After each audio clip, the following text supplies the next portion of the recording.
We had some really interesting talks this morning. I think Chris really laid out the problem and how big it is. It is a massive problem of enormous scale. And we also heard Chad talk about how the business world can play a role and how the culture was changed in DuPont and how Bank of America is stepping up to the plate and others, Shell, stepping up to the plate. So clearly, this problem needs solutions at scale, and the industry has to play a role. And you both represent two of the largest top 4 or 5 companies in the world. Collectively, the market cap, if I do the numbers right, it's anywhere from $600 billion to $1 trillion. That's what you represent. Depends. But nevertheless, that's the range. And what you do and how you do, what you decide to work on will have global impact. And so if you think about that, I mean, this is a massive opportunity. And in fact, Chris laid out that this is an opportunity. But you have shareholders, you have consumers, and you want to do good. I think every company wants to do that. And somehow you got to align the incentives. So what I like to do is for you to unpack this and tell us what's going on at ExxonMobil and at Google. And let me start with you, Pete. Okay.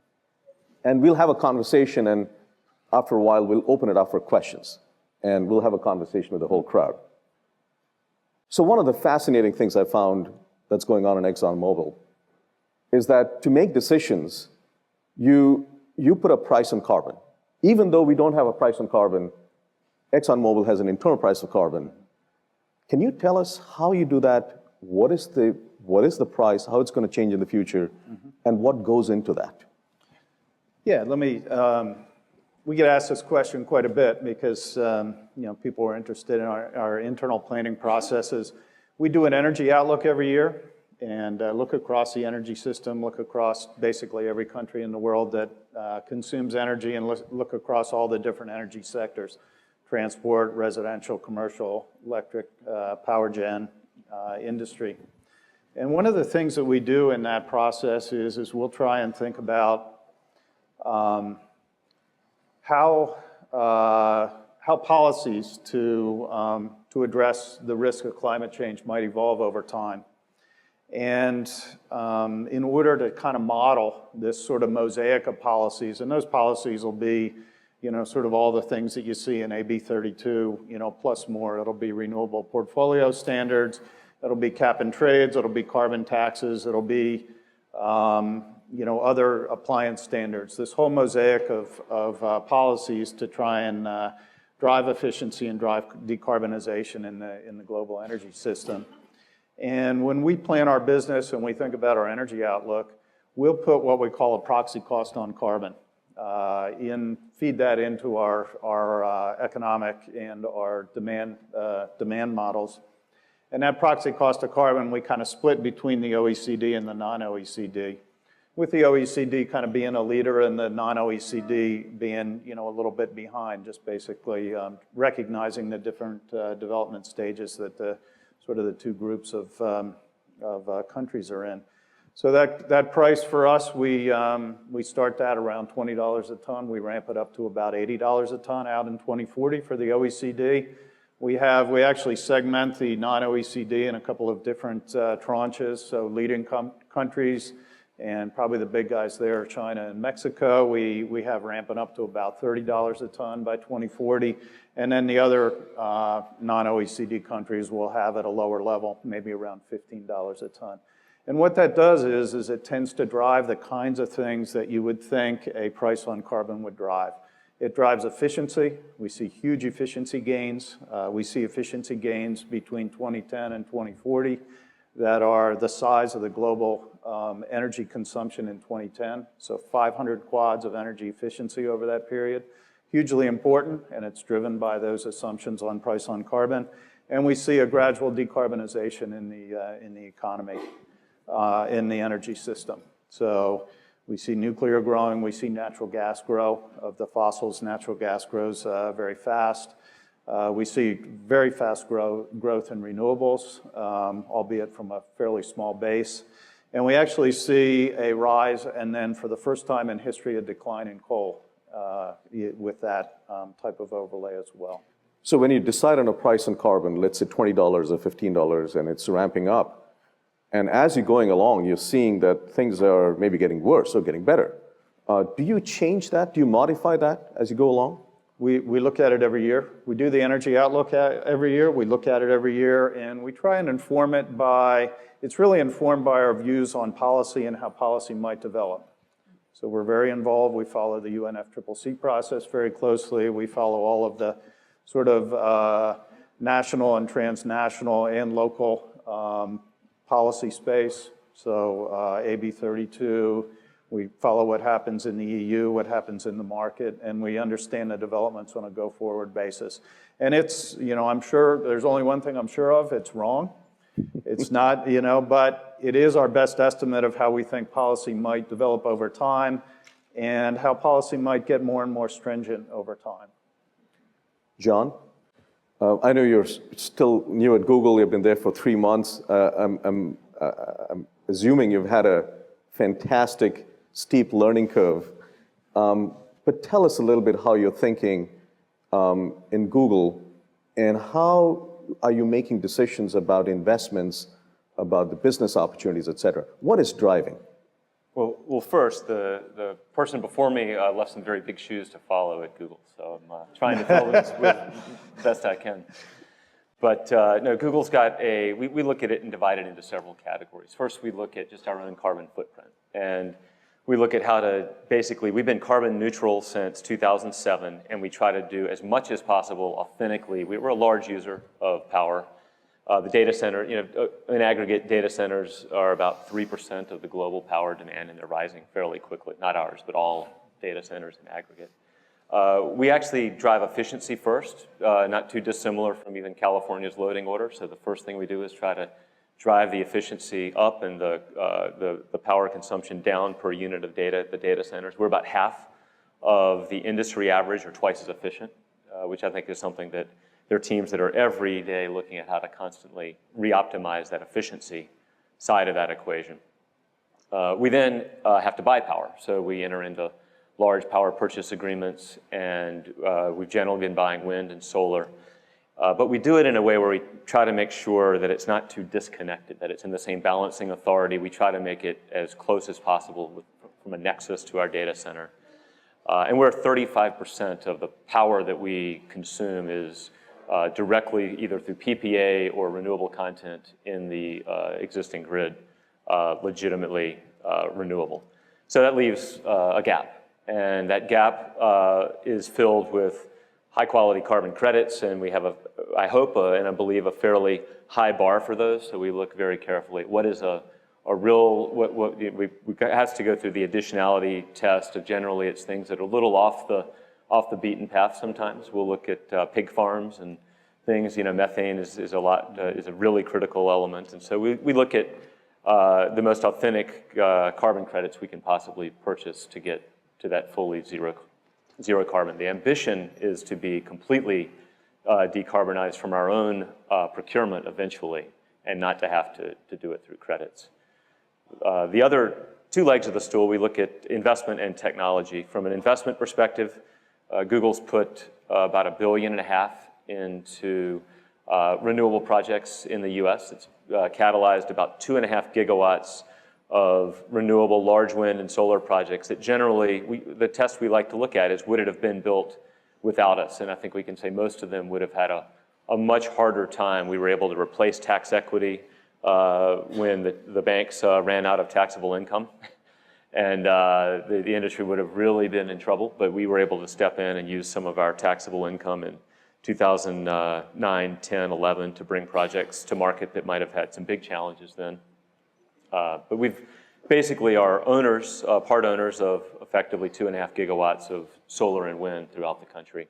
And we treat that separately from from the PPA equation, even though that would be more than many times our load.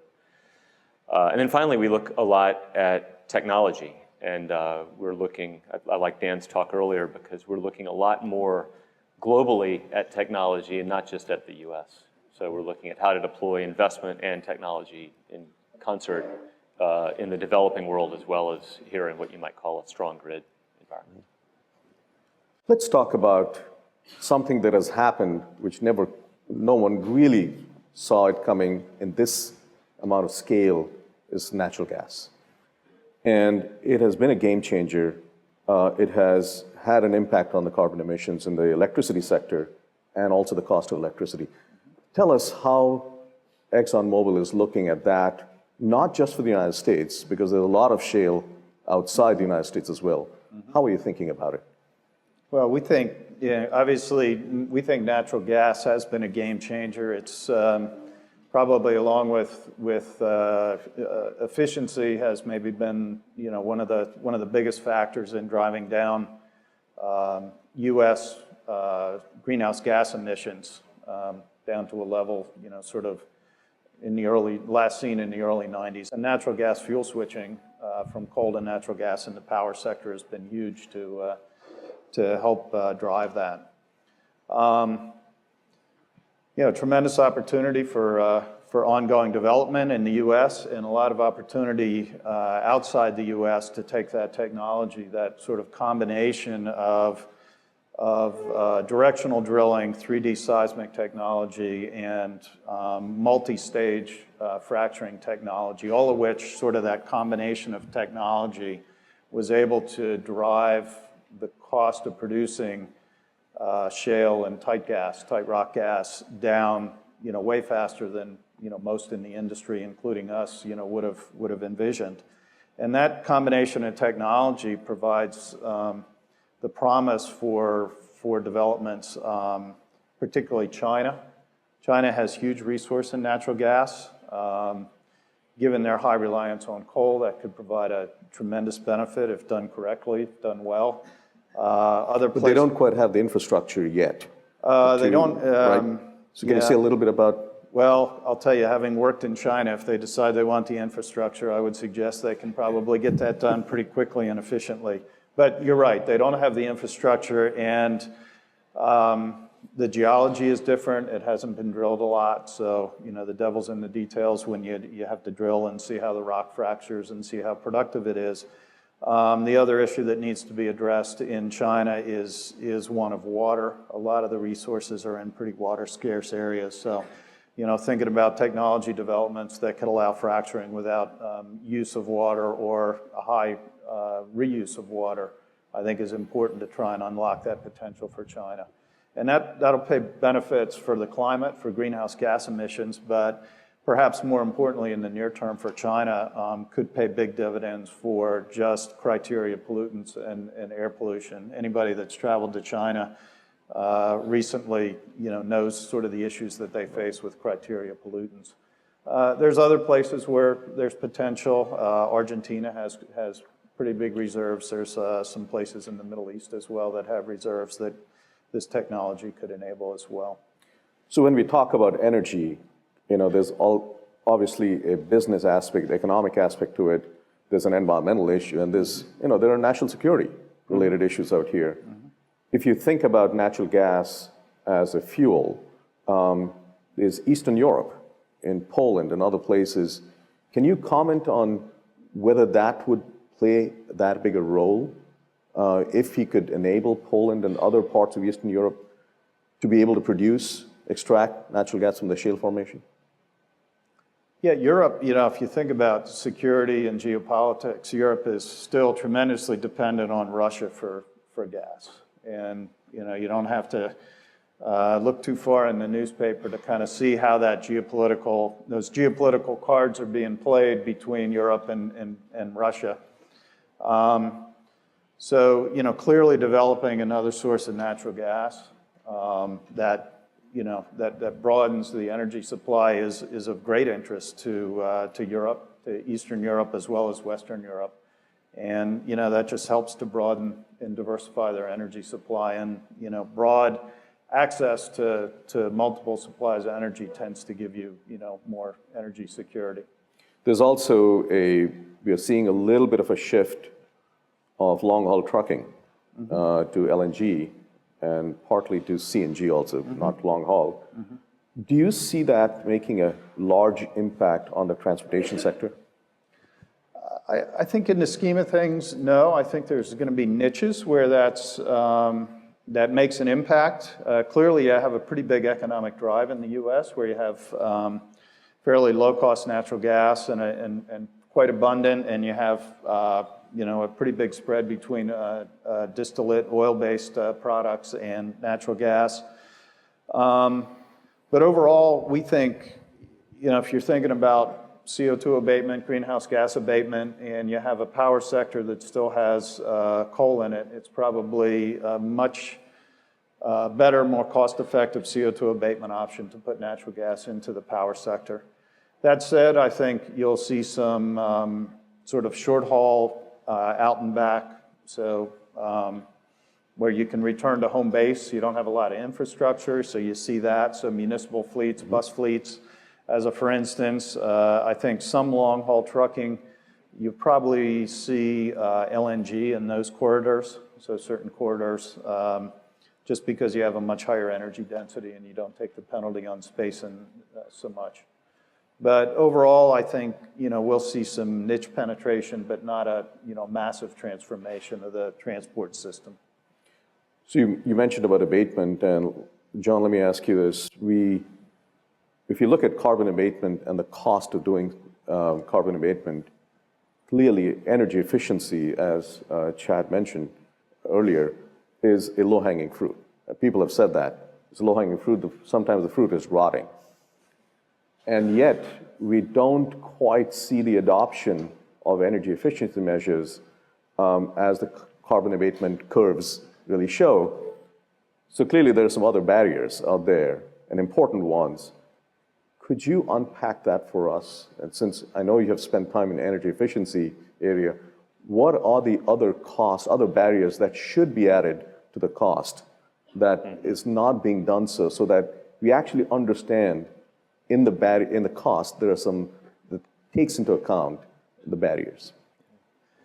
Sure, and let me put this in a little context. I spent the first decade of my career in energy focused on efficiency with a software company that did a couple of gigawatts of demand response, and we started to do a lot of work with trying to connect demand and supply in more of a negawatt or real-time market in the early 90s.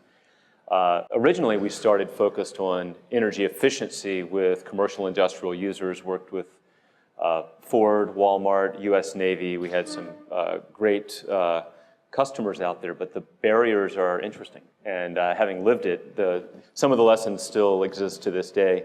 The first, and I think the biggest thing that's missed, and I had a discussion with your former colleague at DOE about this, Stephen Chu, about this, because we were trying to unpack what the tough part was. It's the transaction cost. The educational component of going through and setting baselines and really getting that and selling in a way. It's an educational sell if you're doing it as a commercial entity, and that's underestimated. So even though it might be zero carbon, some people would say it's negative or free.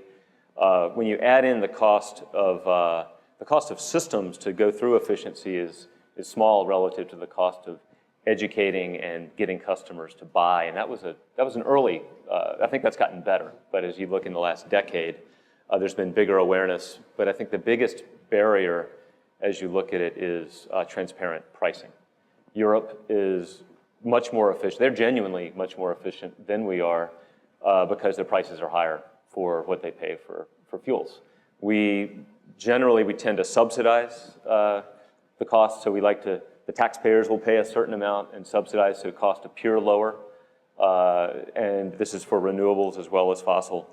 And with lower prices, efficiency, you have less incentive for efficiency. But if you look at the actual prices paid in Europe, they pay twice as much per gallon or liter of gas, and they pay almost twice as much for their power. And they're significantly more efficient because there's nothing better than a price signal to drive efficiency. There's no other, every mandated efficiency, I've worked in it for a long time, you fill the bucket back up because you're still going to spend a certain amount of money. But to get that price in there, I think, is really important. What about access to capital? Is that an issue in energy efficiency?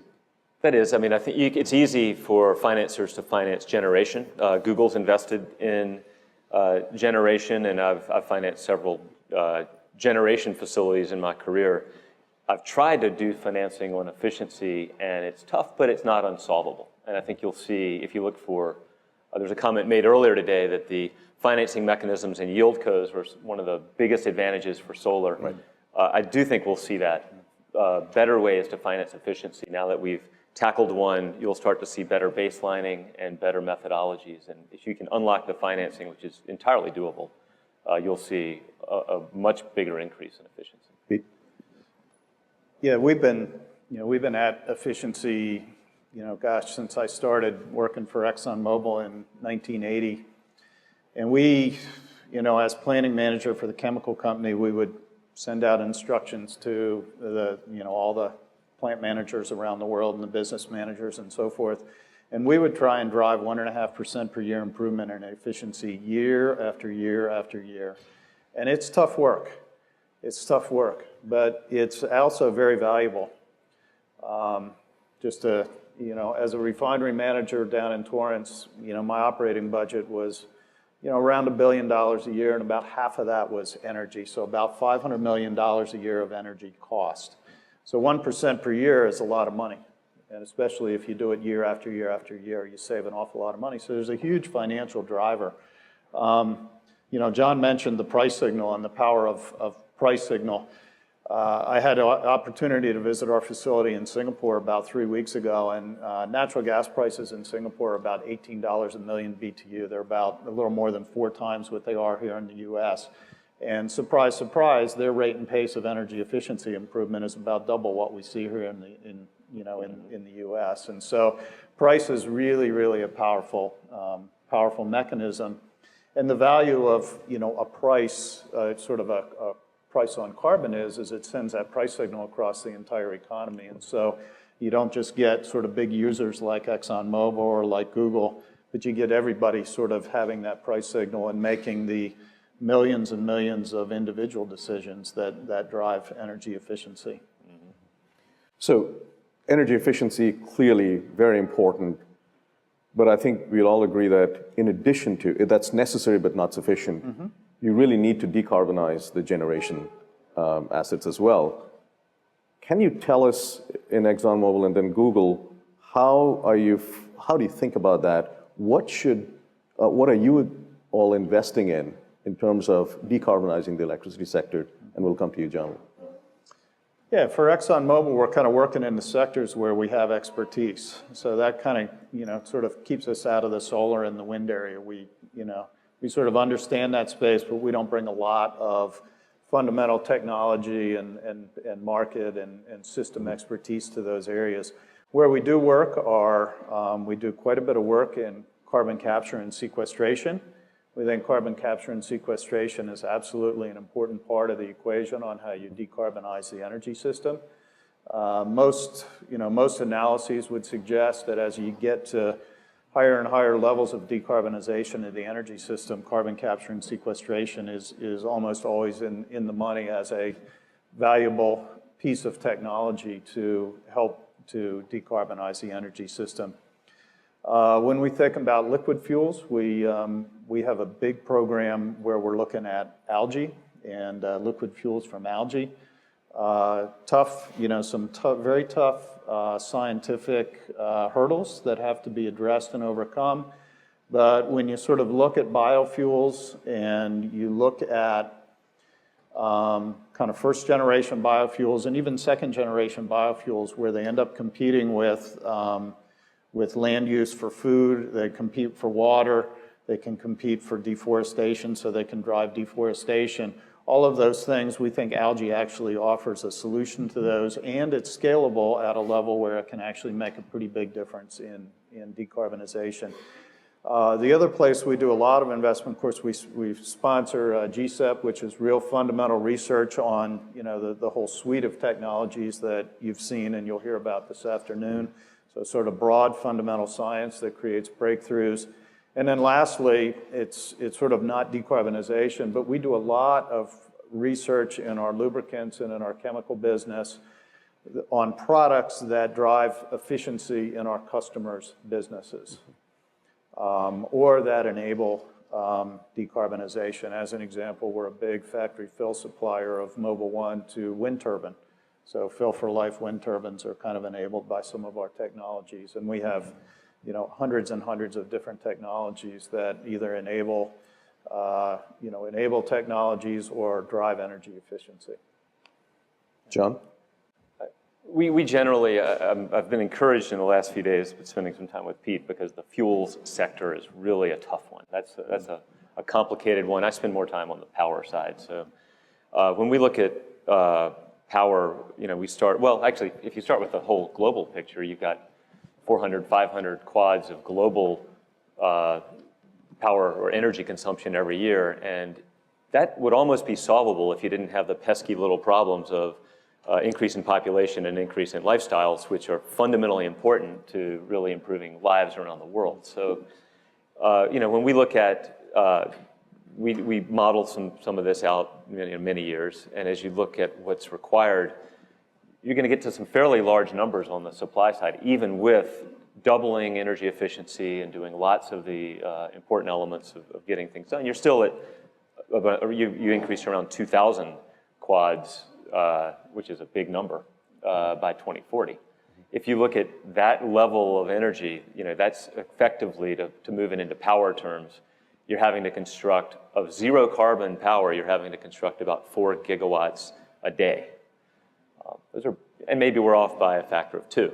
So that's still 2 gigawatts a day, 4 gigawatts a day. These are big problems. And so I think what we look at is, first, don't take anything off the table yet. People who think we've solved some things with, it's simple. Gas is a bridge, renewables solve the rest. I think haven't spent enough time looking at the scale of what this really takes, because we've got to look at everything from sequester, how you do sequester gas and how you store it, and how you, or carbon, if you're actually going to combust any fossil fuels over time. You've got to look at nuclear. You've got to look at things that we haven't even thought of today. So we do some interesting research inside of Google X that, of course, I'm not allowed to talk about, but we look at some fundamental science in different areas and some basic research, and then we try to partner with academics that are looking at things that are 10, 20 years out, because people have to start looking.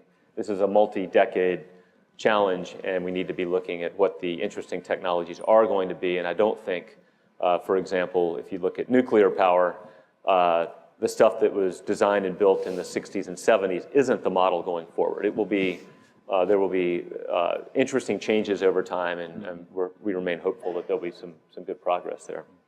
But to me, the scale of the effort is so massive that you've got to put solar rooftop on every single home in the U.S. Every single south-facing roof solves something like 10% of the problem. Yeah. So that's good. You got to go do it, but it doesn't get you there. And I think the pace at which change has to happen is one of the things that we hope to be catalytic in, from a technology perspective, but also from an investment perspective. If we can invest in de-risk projects, that's a place where we like to consider deploying resources.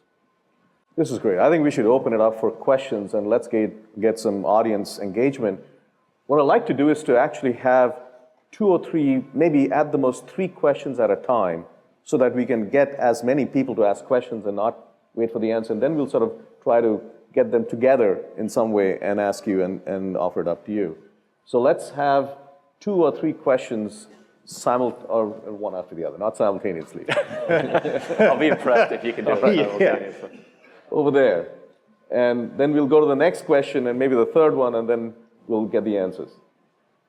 Yeah, hi. Warren Linney, Carbon Council. Directed to the ExxonMobil in particular, scientists are saying we've got to keep 2/3 of the fossil fuels in the ground. And just interested in your reaction and possibilities of transition to actually accomplish that. Next question. Yep. Hi, David Abram, a grad student here. I think as industries, you have a lot more interaction with customers and what the actual details of the problem are. As a graduate student, it's very rare that we'll ever talk to a customer and find what they actually care about. So sometimes our research can be going in a direction that's not actually relevant.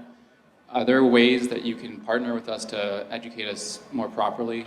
I know that it's fundamental research and sometimes you don't want to be just guided by companies, but it's a big problem and we want to make sure we're using our resources efficiently. Great. Third question, and we'll then pause for answers. Thank you. My name is Art Burtis. I'm CEO of Solar Air Tech. And with the overabundance, about 2x right now from what nature would rather it be, of the ppm of carbon dioxide in the atmosphere, seeing as we can pull it out of the atmosphere at a what I believe to be an efficient rate, and it could be turned into a fungible drop-in fuel source through certain processes, isn't it wise to invest more money into how to get the carbon dioxide out of the atmosphere at this time to help stop global climate warming? Thank you. Great. Thank you. So I think there was one question for you about keeping the fossil fuel down on the ground, and connected to that actually is, could we get the CO2 out of the atmosphere and make fuel out of it? Great ideas. What do you have to say? Yeah, I guess let me take the first one, which was a question around, sort of fossil fuel reserves, and I think, we think carbon capture and sequestration is a really important part of the toolkit. Not the only tool, but part of the toolkit to address, the risk of climate change. And in almost all cases, and it's effectively all cases I've seen where it's been analyzed, carbon capture and sequestration ends up being a cost-effective method of abating CO2. And if you have that in your toolkit, you can do a couple of things. One is you continue to burn fossil fuels. You put carbon capture and sequestration on the back end of a power plant, and you kind of push towards electrification of the economy, and that's kind of the direction that most modelers will model the evolution of the energy system when you're trying to get to these really deep decarbonization levels. And then that allows you to continue to burn fossil fuels in effectively a sort of carbon neutral way, and not exactly, but pretty darn close. In a lot of the scenarios, I think Chris was the one that showed it. You actually have to pull carbon out of the atmosphere, as maybe alluding to another question, and in those scenarios, you end up creating biomass, either through reforestation or through something like algae, but you create biomass, you pull CO2 out of the ground, and then you burn it in a power plant and sequester the carbon, and those kinds of scenarios are used a lot of time to try and drive to the sort of to the 452 degrees C type scenarios. So I think in all cases, CCS is a valuable technology. We see it that way. We do a lot of research and have some interesting technology leads on it, and there's a lot of research going on broadly across in the DOE and across other companies as well. So. Actually, let me just follow up on that. We're talking about sort of two elements here. One is the scale of making a dent in the atmospheric CO2, and the other is the cost of doing so that whatever you produce is cost competitive. Do we have the technology today, even if they progress and scale down, that will be competitive, or do we really need to invest in research to come up with really radically new approaches? Because today's ones don't have a chance. What do you think? Oh, I think no question that bringing the cost down makes, it brings CCS in earlier, and it makes it much more affordable, as a technology. So I think ongoing research particularly to try and drive down the cost of capture, is absolutely essential. Scale's an issue. Scale's an issue in the energy system. People don't appreciate how really huge the energy system is and how long it takes to make transitions. And, just an example in our energy outlook, we have renewables, solar and wind in particular, growing at about just under 10% per year for 30 years. And the scale of the energy system is such that that type of a growth rate over 30 years, and that's a pretty big compound growth rate, they end up at somewhere around 4% of the total energy input. And so scale is just a huge issue, and it just kind of works against you when you're trying to transition. Actually, I'm going to take that question that someone asked about education and consumers and sort of modify it a little bit. Both your companies are involved with consumers, with people, Yeah, and you serve a lot of people. There's a two-way communication out here. One is listening to your consumers and understanding what they're saying, and the other part is the educational part as to how big the problem is. Could you comment on what's going on in your companies in relation to the consumer?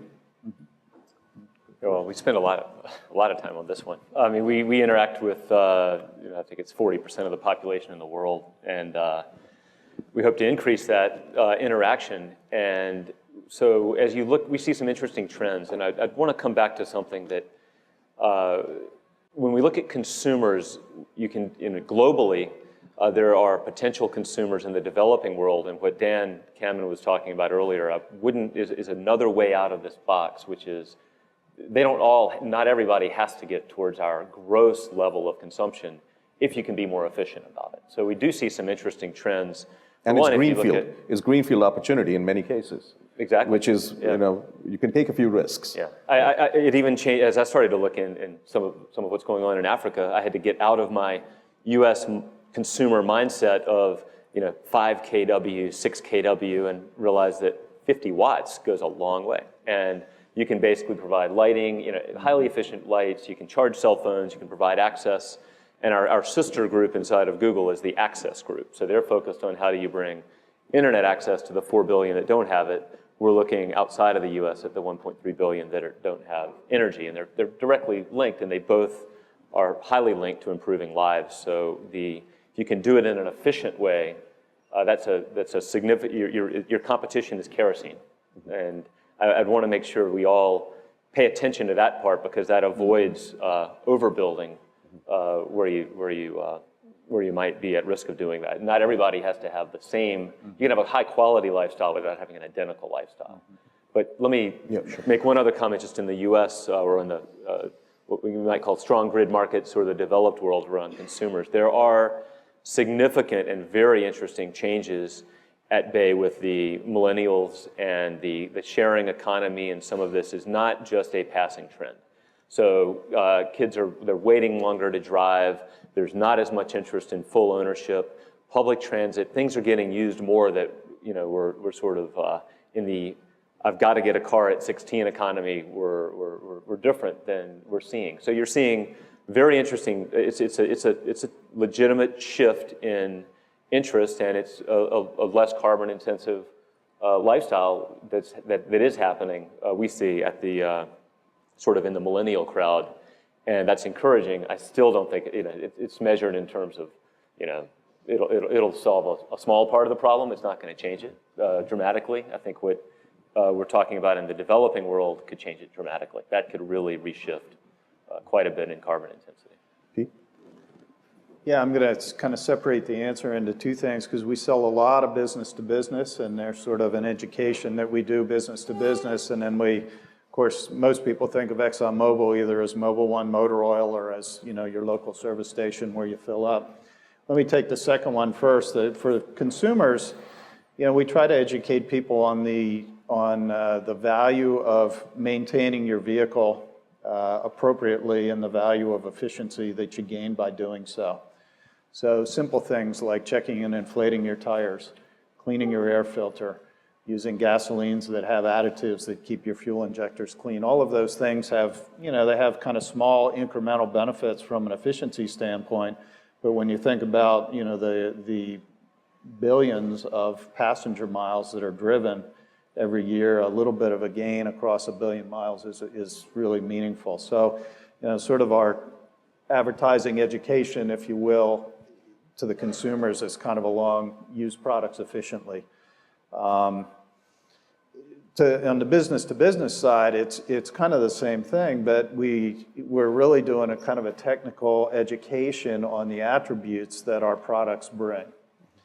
I'll give you a couple examples of that. We're the biggest supplier of butyl rubber. Butyl rubber is actually what provides the air barrier inside your tire. That's what holds the air in, and our products have some attributes that make that air barrier better. So we sell air barrier, and we sell air barrier to tire manufacturers such that they can provide a tire that holds air better than the other guy, gives you better fuel economy, better mileage, because you're properly inflated for longer, and they wear better, and there's some other attributes as well. We also sell a whole family of plastics called metallocene plastics, and they're thinner, they're tougher, they're stronger, and so they can be down gauged such that when you do packaging, you use less material, you have less weight, so there's less weight in the shipment, and there's less waste when you finally dispose of that. And they're recyclable, of course, for plastic. So we try and educate our customers on that sort of package of, I'll call them sustainable attributes that our products bring. And that ends up, commanding faster growth rates and premiums in the market because you're bringing attributes to a customer. So it's good for us, good for the customer, good for the environment. And there's many, many products that we sell that have those kinds of attributes. Pete, I got to call you out on this one because ExxonMobil has an ad campaign on engineering, which I suspect many of you have seen, which is absolutely fantastic. And this has really changed in many ways. I was in a National Academy of Engineers meeting, said we should be doing more of this. So thank you for doing that, because I think we need more kids out here going into science and engineering. As do we.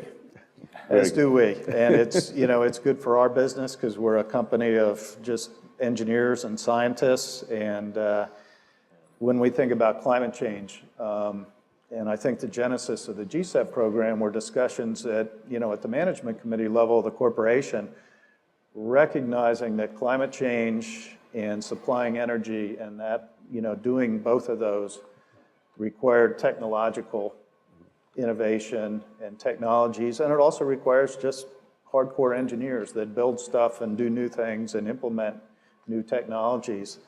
And that was the recognition and the genesis of the GCEP program, and I think that underpins our current advertising campaign to try and attract kids into the sciences, into the STEM area, because it's just so important for not just for our business, but I think for our society, and to address the kinds of problems that we're talking about here. Let's open it up to another set of questions. Over there, we'll move over there, and someone at the back, third one over there. Go ahead. Hi, Pete. This question is for you. Does Exxon has any plan on installing EVSE, electric vehicle supply equipment, or hydrogen fuel cell stations? Thank you. Over there. Okay. So Google actually finance their solar thermal power plant.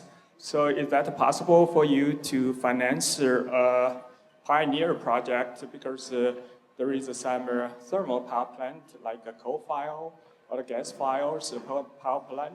They generate their CO2. There is a new technology. Actually, you could use the electricity to change the CO2 into CO1 and hydrogen. Then you try to synthesize the CO1 and hydrogen into the methanol, that's liquid fuels. Can you set up demonstrate the project, combine the coal-fired power plant and with the solar energy, for example, PV, and generate the liquid fuels, and which solve two problems. One is the CO2 release, the other is the storage of solar energy. There's a third question over there, and then we'll come back to answers.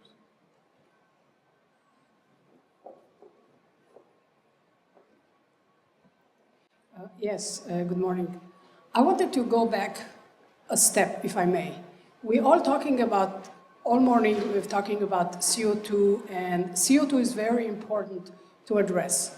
But there are other greenhouse gases. So I wanted to hear a little bit from both of the speakers about your perspectives and what your companies are doing about non-CO2 greenhouse gases. I think Chuck Holliday alluded to it a little bit with the quick change in the Montreal Protocol, which led us to use HFCs, which now have very high global warming potentials, and then they need to be replaced again. We also have issues with methane emissions and other non-CO2 gases. So I think that will round up the discussion. Great question. Let me come back to transportation. You are a essential transportation company. We heard something about electrification of transportation, which is ongoing right now. Where do you see that at scale? Do you think that'll make a dent in the transportation sector? Yeah, when we look forward in the transportation sector, we actually think that hybridization, when we look forward to 2040, we think hybridization will be the sort of the dominant technology. It'll take market share. And that's just based on kind of our current assessment of the fundamental economics of the various options to improve fuel economy and reduce greenhouse gas emissions per mile driven, if you will. I think the number we have in 2040 is that for the passenger car fleet in particular, where hybridization probably has gives the biggest benefits because of the driving cycle that people have. I think hybrids will be 35% of the fleet and taking probably a majority of the new car sales by that time. We don't see electrification right now as having big penetration, but time will tell. It's a technology that's really in its infancy. I've been surprised by what Tesla's done, and watching them very closely, and have a close friend that works for them, and about every opportunity I get, I talk to him and try and get out of him what his latest innovation that they're working on is, and of course he won't tell me, but it's always worth trying. But I think that's a space that we're watching carefully and that we'll continue to watch carefully, and maybe our opinion will evolve. But right now we think the economics drive you more towards hybridization than electrification. I think what we've also seen is a lot of research, more recent, going into batteries, which is really the issue. The cost of the batteries, performance of the batteries. And I think it's hard to predict when the breakthroughs may come, but if they do, that could change the ballgame, I suppose. But it really depends on what the breakthrough is. And that's exactly the space we're watching. I think the other issue you need to think about is sort of address the range anxiety, and make sure that you need a package that sort of doesn't compromise people and sort of gets people past sort of the range anxiety. So cost and making sure you have adequate range, and then the other thing that I'm interested in as you start to get some longer and longer run times on some of the electric vehicles is sort of cycle length or lifetime of the battery pack, because that's such a huge component of sort of your total cost to drive, cost per mile to drive. John, you've been involved in solar thermal, clearly. You spent some part of your professional life in that. There was a question on using solar thermal, but also looking at CO2 capture and some fuel. I think that was the question. Tell us a little bit about what are the prospects of that in combining technologies in different markets and creating products, not just one, but maybe multiple products and services that could create business. What do you think? Well, I would divide it into two parts. One is, any time your business model requires the triple bank shot, it generally gets to be fairly tough. So I think that makes it complicated. I've looked a lot at solar thermal combined with desal. It's very logical in a way, but then when you look at a desal plant, it needs to run at 100% capacity factor to be cost effective.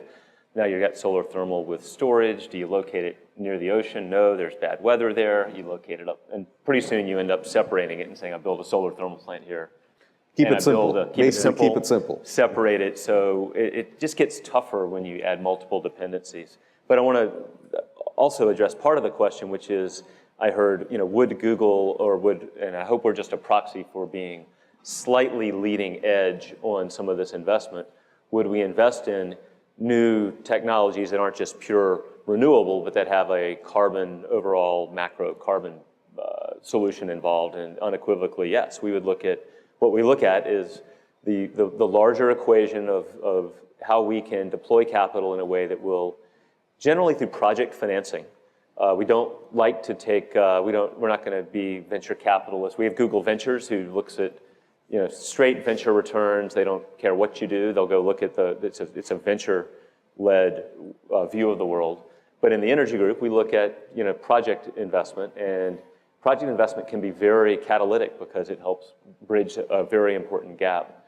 And so when technologies are proven, demonstrated, and but they're still not quite financeable by a bank or somebody who, we've got deep engineering and an ability to understand the risk profile, and we're willing to do some work and then invest because we think we can actually make some great returns there. It's not just, it's not purely charitable. We've had great success with the project financings because we've been able to enter a little earlier in the risk curve by understanding the risk better than others.